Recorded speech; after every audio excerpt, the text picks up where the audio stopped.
तर विद्यार्थी मित्रांनो, आज आपण इयत्ता 7वी विषय मराठी पाठ 4 गोपाळचे शौर्य या पाठाचा स्वाध्याय अभ्यासणार आहोत. प्रश्न पहिला, खालील प्रश्नांची 1-2 वाक्यात उत्तरे लिहा. कर्नागड कुठे वसलेला आहे? उत्तर, नागपूर जिल्ह्यात नरखेड तालुक्यातील मोहदी या खेड्यापासून 8-10 किलोमीटर अंतरावर कर्नागड वसलेला आहे. गाडी थांबवा असे गोपाळ का ओरडला? उत्तर, घाटाच्या पायथ्याशी लागलेली आग गोपाळने पाहिली. हा वणवा विझवावा या हेतूने गाडी थांबवा असे गोपाळ ओरडला. गोपाळने आग विझवण्यासाठी काय केले? उत्तर, रस्त्याच्या कडेला असलेल्या शेतातील नदीच्या पाण्याने भरलेला रबरी पाईप गोपाळने आगीच्या दिशेने ओढत आणला. आग विझवण्यासाठी त्याने पाईपमधले पाणी आगीवर फेकले.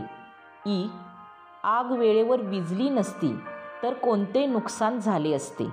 उत्तर, आग वेळेवर विझली नसती तर झाडे झुडपे भस्मसात झाली असती, तसेच गुरे व गुराखीही भाजून निघाले असते. प्रश्न दुसरा, कोण कोणास म्हणाले ते सांगा. अरे वेड्या, ही जंगलाची आग आपण कशी काय विझवू शकू? उत्तर, गोपाळचे शिक्षक गोपाळला म्हणाले. माणसं असो का जनावरं, त्यांना वाचवलंच पाहिजे ना? उत्तर, गोपाळ गुराख्याला म्हणाला.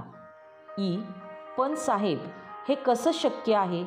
मला तर हा वेडेपणाच वाटतो. उत्तर, शिक्षक दुसऱ्या गाडीतल्या गृहस्थाला म्हणाले. प्रश्न तिसरा, गोपाळचा कोणता गुण तुम्हाला आवडला का ते लिहा. उत्तर, गोपाळचा पहिला गुण म्हणजे तत्परता व तात्काळ निर्णय घेण्याची क्षमता. कारण आग पाहिल्या पाहिल्या त्याने तत्परतेने बस थांबवायला सांगून आग विझवण्यासाठी बसमधून उडी मारली. गोपाळचा आणखी एक मला आवडलेला गुण म्हणजे त्याचे धाडस. त्याने एकट्याने सुरुवातीला आग विझवण्यासाठी धडपड केली. संकटाचा मुकाबला करण्याचे अतुलनीय धैर्य त्याच्याकडे होते. गोपाळने गाजवलेल्या शौर्यामुळे झाडे वाचली, तसेच गुरे व माणसे यांचाही जीव त्याने वाचवला. चर्चा करा, सांगा. प्रश्न, नैसर्गिक आपत्ती व मानवनिर्मित आपत्ती म्हणजे काय? उत्तर, आपत्ती म्हणजे संकट.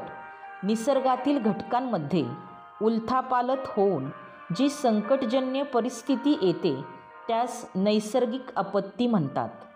माणूस आपल्या चुकांमुळे जे संकट ओढवून घेतो त्यास मानवनिर्मित आपत्ती म्हणतात.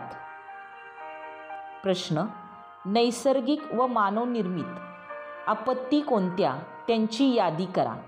उत्तर, नैसर्गिक आपत्ती भूकंप होणे, ढगफुटी होणे, अवर्षण किंवा अतिवृष्टी होणे, नदीला पूर येणे, कडा कोसळणे इत्यादी.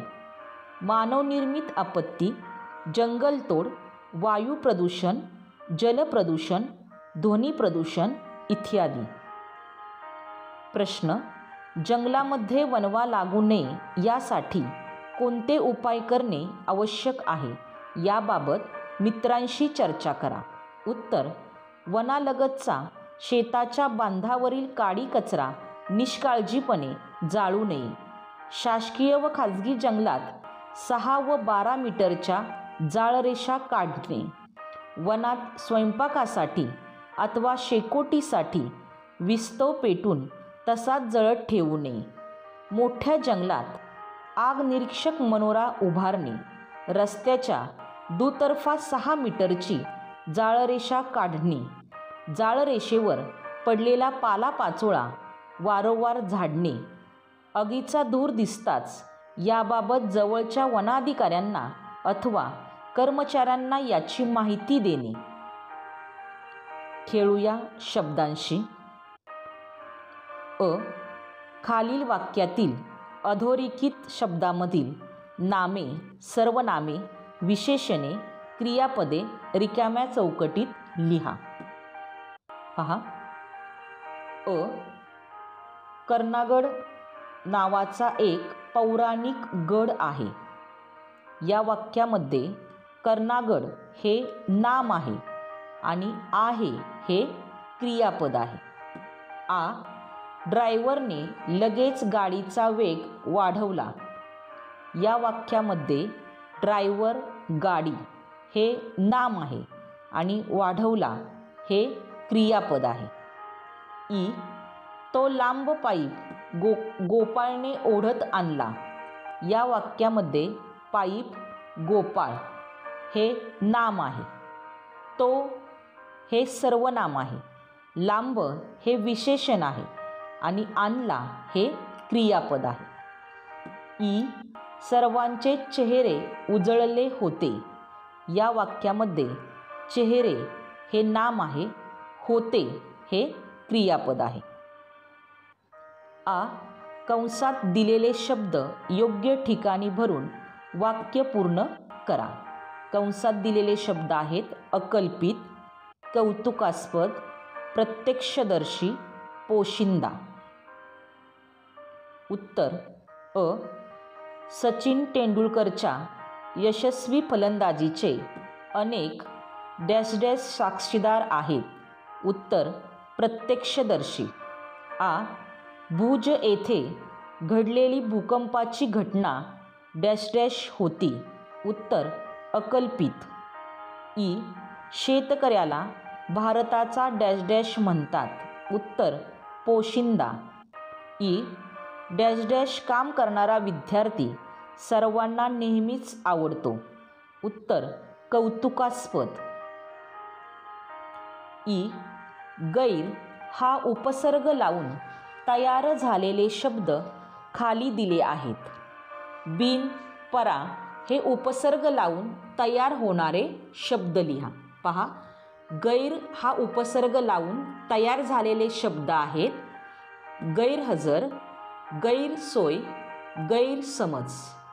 आता आपल्याला बिन आणि परा हे शब्द हे काय करायचं, आपल्याला उपसर्ग लावून त्यापासून तयार होणारे शब्द लिहायचे आहेत.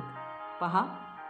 बिन याच्यामध्ये बिनधास्त, बिनदिक्कत, बिनबोबाट. परा, पराकाष्ठा, पराभव, परावलंबी. प्रश्न. खालील वाक्यातील क्रियाविशेषण अव्यये अधोरेखित करा. पहा. अ. माझे हसणे क्षणोक्षणी वाढतच गेले. यामध्ये क्षणोक्षणी हे काय आहे तर क्रियाविशेषण अव्यय आहे. आ. मंदा लिहिताना नेहमी चुका करते. या वाक्यामध्ये नेहमी हे क्रियाविशेषण अव्यय आहे. ई. आईने आशाला 100दा बजावले.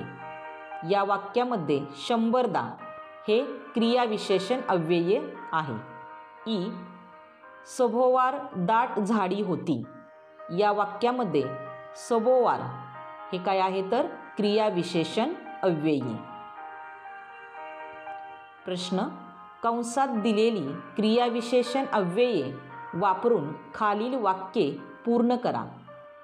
कंसामध्ये समोरून, सगळीकडे, पूर्वी, घटाघटा ही काय दिलेली आहेत तर क्रियाविशेषण अव्यय दिलेली आहेत. ही क्रियाविशेषण अव्यय वापरून खालील वाक्ये पूर्ण करायची आहेत. अ. डॅश डॅश वाहतुकीची साधने कमी होती. उत्तर पूर्वी. आ. मी डॅश डॅश पाणी प्यालो. उत्तर घटाघटा. ई. मला आई डॅश डॅश येताना दिसली. उत्तर समोरून. ई. डॅश डॅश हिरवेगार गवत उगवले होते. उत्तर सगळीकडे. अशा प्रकारे सर्व विद्यार्थ्यांनी हा स्वाध्याय विषयाच्या वहीमध्ये लिहायचा आहे. धन्यवाद.